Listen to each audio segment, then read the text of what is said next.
Welcome back to my channel. কেমন আছো তোমরা? আশা করি সবাই খুব ভালো আছো আর আমরাও খুব ভালো আছি। তো আজকে এই ভিডিওতে যারা প্রথমবার এসেছো বা আমার চ্যানেলে আজকে প্রথমবার ভিজিট করেছো, তো তাদের কাছে একটাই রিকোয়েস্ট যে প্লিজ কেউ ভিডিওটা স্কিপ করো না, পুরো ভিডিওটা দেখো। যদি ভালো লাগে ভিডিওতে কিছু, তো অবশ্যই চ্যানেলটা সাবস্ক্রাইব করে আমার এই ছোট্ট পরিবারে আমার ফ্যামিলি মেম্বার হয়ে যেও। আর যদি ভিডিওতে কিছু ভালো লাগে তাহলে প্লিজ একটা করে লাইক করতে ভুলো না। আর তোমাদের আমার ভিডিওতে কি ভালো লেগেছে খারাপ লেগেছে সবটাই তোমরা কমেন্ট বক্সে আমাকে জানিও। তো আজকে হচ্ছে ওয়াশিং ডে। তো দেখতেই পাচ্ছ, যারা রেগুলার আমার ভিডিও দেখো তারা হয়তো বুঝেই গেছো যে আমি আজকে আমার ওই বাড়িতে নেই, এই বাড়িতে এসেছি। তো এই বাড়িতে এসেছি তার কারণ হচ্ছে যে আজকে প্রচুর পরিমাণে কাপড় ধোবো, মানে আজকে ওয়াশিং ডে, আজকে অনেক কাপড় ধোবো। তো এর জন্য সকালবেলা ওই বাড়িতে যা যা কাজ করেছি সেগুলো আর ভিডিও করিনি, এই বাড়িতে এসে যা যা কাজ করব তো সেগুলো ভিডিও তোমাদের সাথে শেয়ার করব। তো আশা করি তোমাদের এই বাড়িরও ভিডিও তোমাদের কাছে ভালো লাগবে। তো আমার কিন্তু ওই বাড়িতেও যতটা কাজ থাকে এই বাড়িতেও ঠিক ততটাই কাজ থাকে, যেহেতু আমি সারাদিন এই বাড়িতে থাকি, মানে আমার মায়ের বাড়িতে, এই বাড়িতে। আমার শ্বশুর বাড়ি আর বাবার বাড়ি হচ্ছে পাশাপাশি। তোমরা হয়তো যারা ডেলি ব্লগ দেখো তারা হয়তো জানো, আর যারা জানো না তাদেরকে আমি বললাম। তো যাই হোক, ওইদিকে কাপড়গুলো কিন্তু আমি ভিজিয়ে দিয়ে তারপরে যে সকালে একটু টিফিন করে নিচ্ছি। আর ছেলেকে কিন্তু আগে খাইয়ে দিয়েছি। আজকে সকালবেলা উঠে কিছুই বুঝে পাচ্ছিলাম না যে ওকে কি খাওয়াবো। তো ওকে একটু ম্যাগি খাইয়েছিলাম আর হলো একটা কলা।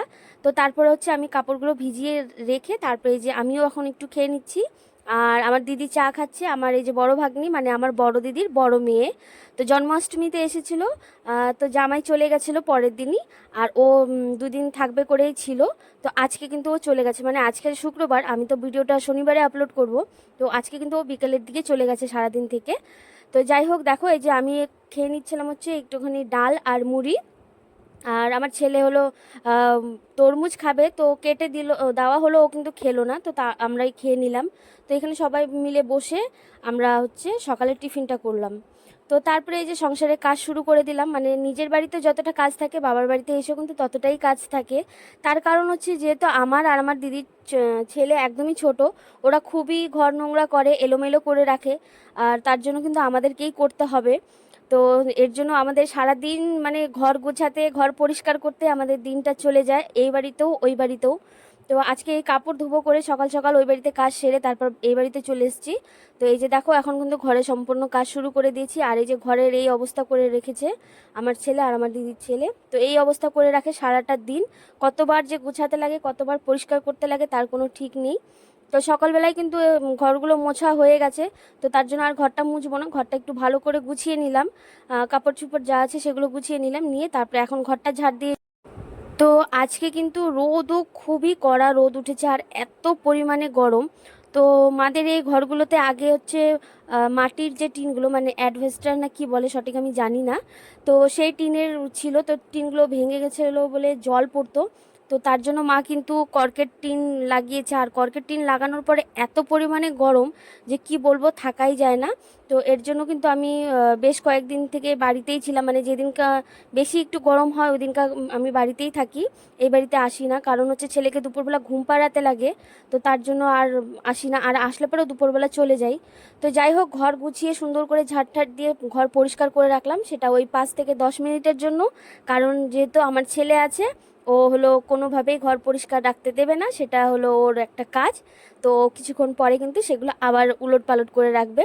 তো যাই হোক, ওইদিকে একটু ঘরটা পরিষ্কার করে নিয়ে গুছিয়ে নিয়ে তারপরে এই যে লেবু আর চিনি লবণ দিয়ে একটা শরবত করে নিচ্ছি। তো সবাই খাবে বলল, তো আমি বললাম যে ঠিক আছে আমি বানিয়ে দিচ্ছি। তো এই যে সবার জন্য এখন লেবুর শরবত করে নিচ্ছি। আর এত পরিমাণে গরম পড়েছে যে এই ঠান্ডা লেবুর রস, মানে লেবুর শরবত বা কোনো রকমের ঠান্ডা জিনিস খেলে না খুবই ভালো লাগে। তো এই যে দেখো আমাদের উঠোন, সারা দিন কেউ ঘরের মধ্যে ঢুকতে পারে না, কেউ ঘরে থাকতে পারে না। আর এই উঠোনটাই হচ্ছে আমাদের শান্তিপূর্ণ একটা জায়গা, এখানে খাওয়া খেলা সব কিছু এই উঠোনটার মধ্যেই হয়। খুবই ভালো লাগে। আর আমাদের এই বাড়িতে যেহেতু প্রচুর পরিমাণে গাছ আছে, তো দেখতেই পারছো এত পরিমাণে রোদ যে এত গাছের ছায়াও কিন্তু কাজ হচ্ছে না। তো যেখানে যেখানে ছায়া পড়ছে আমরা কিন্তু চেয়ার নিয়ে সেখানে সেখানেই বসছি। তো এই যেখানে বসে সবাইকে শরবত দিলাম। আর আমার দিদির ছেলে ওই মোবাইল দেখে দেখে একটু ভাত খাচ্ছিল, কারণ ও টিউশনি যাবে সকালবেলার দিকে। তো ওকে একটু খাইয়ে দিচ্ছিল। তো আমরা শরবতটা খেয়ে নিয়ে তারপরে এই যে আমি উঠানটা ঝাড় দেবো করে আমি উঠানটা গুছিয়ে নিচ্ছিলাম, কিন্তু আমার বড় দিদি বললো যে তুই গুছিয়ে দে, আমি ঘরটা উঠোনটা আমি ঝাড় দিয়ে দিচ্ছি। তো তারপর আমার দিদি উঠোনটা ঝাড় দিয়ে দিল। তো আমার দিদি বললো যে তুই বাবুকে স্নান করা গিয়ে। তো এই যে আমার ছেলেকে এখন স্নান করাচ্ছি নন স্টপ। সকালবেলা যখনই চোখটা খুলুক, সকাল থেকে শুরু হয়ে যায় রাত পর্যন্ত, যতক্ষণ না চোখটা বন্ধ হয় ততক্ষণ এইভাবেই চলতে থাকে কাজের চাপ। তো এই যে একের পর এক চলছেই। তো ওইদিকে ঘর পরিষ্কার হয়ে গেছে, উঠোনটাও পরিষ্কার হয়ে গেছে, তারপরে ছেলেকে স্নান করিয়ে নিলাম। আর যেহেতু প্রচুর কাপড় ভিজিয়ে রেখেছি সেগুলো ধুতে হবে, তো এর জন্য আগে ছেলেকে স্নানটা করিয়ে ওকে খাইয়ে ওকে ঠান্ডা করে তারপরে আমার বাকি কাজগুলো করব। কাপড় ধুতে একটু সময় লাগবে, তো ওর দুপুরে খাওয়ার টাইমটা পার হয়ে যাবে। তো তখন ঘড়িতে হয়তো 1টা বাজে, দুপুরে 1টা বাজে। তো তখন ওকে আমি খাওয়াতে বসালাম। তো এই যে ওকে খাওয়াতে বসিয়েছি, তো 1 ঘন্টা প্রায় ওকে লাগবে খাওয়াতে, ওই 2টো বেজে যাবে। তো আমার ছেলেকে খাওয়ানোর পরে এই যে দেখো আমার দিদি, আমার ছোটদি, তো ওর ঘরটা ও পরিষ্কার করছে পুজোর জন্য। আর ভাদ্র মাসে তো জানোই সবাই, আমরা হলো কাপড় রোদে দিই, তারপর ঘর বাড়ি পরিষ্কার করি, আর পুজোরও একটা পরিষ্কার থাকে। তো আমার দিদি কিন্তু সেগুলো শুরু করে দিয়েছে। তো ওর ঘরটা পরিষ্কার করছিল, মানে রান্নাঘরটা পরিষ্কার করছিল। তো আমার ছেলেকে ঠান্ডা করে নিয়েছি, মানে ওর স্নান হয়ে গেছে, খাওয়া হয়ে গেছে। তো তারপরে এই যে এখন শুরু হয়ে গেল আমার এই কাপড় ধোয়ার ডিউটি। তো দেখতেই পাচ্ছ কত বড় একটা গামলা দিয়ে 1 গামলা কাপড় ভিজিয়েছি। আর তার সাথে ছেলেরও অনেকগুলো কাপড় ছিল, আমার ভাগ্নেরও কাপড় ছিল। তো সেগুলো আগে বাচ্চার কাপড়গুলো ধুয়ে নিলাম। তো এরপরে হচ্ছে আমাদের কাপড়গুলো, আমাদের কাপড় বলতে কি আমার এত কাপড় জমে যায় তার কারণ হচ্ছে যে ওর বাবার যে ডেলি ইউজের যে কাপড়গুলো সেগুলো আমার ডেইলি ধোয়া হয় না, কারণ নোংরা হয়। তো যেহেতু ছেলে মানুষ, ও বাইরে ঘুরে বাইরে কাজ করে, তো স্বাভাবিক জামা কাপড় নোংরাটা বেশিই হয়। আর আমার ছেলের কাপড় ডেলিরই ধোয়া হয়, তো তার জন্য ওর কাপড়টাই কিন্তু জমে যায়। আর হচ্ছে ওই ভারী কাপড় বলতে ওরই কাপড়, আর হচ্ছে ওই ঘরের পর্দা, বিছানার চাদর, এসব মানে জমে যায়।